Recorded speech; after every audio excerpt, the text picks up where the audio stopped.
breathe. But what I can say, there are things that you can do to mitigate the amounts of it that you're taking in. One thing that you well know I do is when I'm outdoors, I wear a mask. It's not comfortable. It looks silly. I get stares. But I have to tell you, since I've been doing that, I've noticed a big improvement in what kind of symptomology I've had to deal with. Also, there is something, a very good all-natural substance called diatomaceous clay that has the unique property of attracting heavy metals to it, then binding with them and allowing your body to then send it out through your bowel. In most health food stores, you can find it under the name of bentonite. You have to make sure, though, this diatomaceous clay that you're taking in is food grade, because they do have diatomaceous clay at the nurseries, and that's not pure. But if you go to your health store, or if you know somebody who has food grade diatomaceous clay, that is something I do daily to try to begin to remove these metals, because all heavy metals are detrimental to the system. Again, flaxseed oil, krill oil, the omega-369 oils, very important, particularly for brain function during these times. Potassium supplementation. And another epidemic is sinus infections, and that colloidal silver nasal spray I use, and I've had a lot of friends use it, and it's very effective with helping to clean up those sinus infections caused, I'm sure, by all these particulates.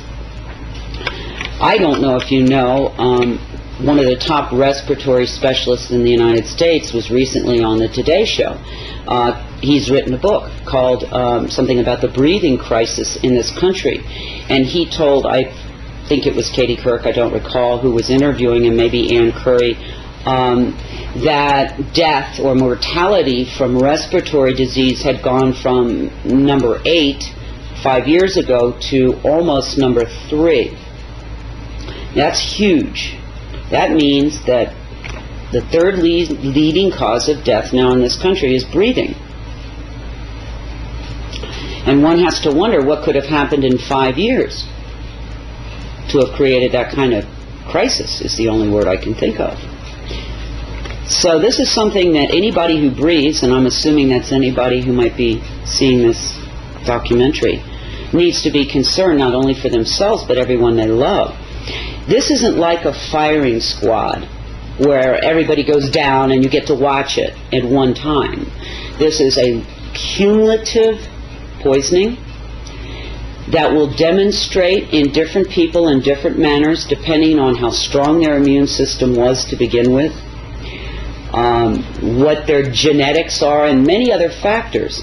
So this is something that will demonstrate in a lot of different ways. You're not going to have, as I said, the firing squad effect, but what you will have is over time more and more debilitated people, more and more people who don't feel well, more and more younger people, which I'm seeing quite a bit of now, in their 20s, 30s, and 40s, with problems that we never saw in that age range, or rarely, I should say, saw.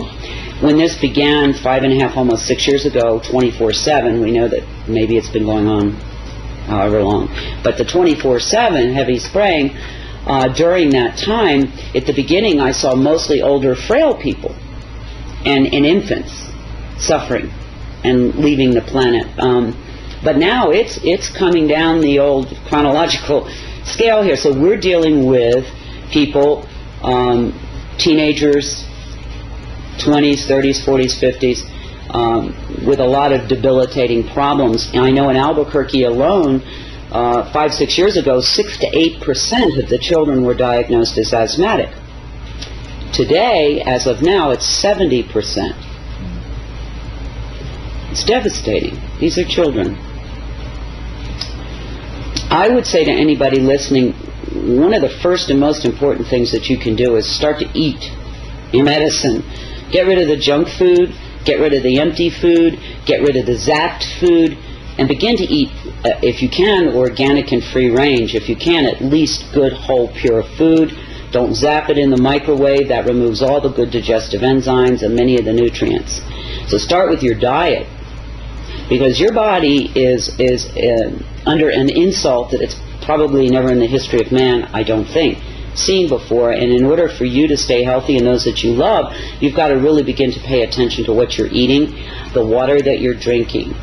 That's the first line of defense. I'd also encourage people to consider a good all-natural vitamin and mineral supplementation program, because, again, our bodies need every bit of help we can give them in these times. You know, it's interesting. One of the most frequently asked questions for those who are conscious and aware of this aerosol operation is, is this intended to harm us? And I can't answer that. I don't know. But what I can say is, do they know that it's harming us? Unequivocally they do at this point in time. And so one who lives in a free and democratic country would want to wonder, why would the people that we trust to care for us, keep us safe, allow this kind of thing to go on? I personally have gone way deep inside and had many sleepless nights, and can't come up with any plausible reason why you could, for any reason, harm so many people in such a dramatic way.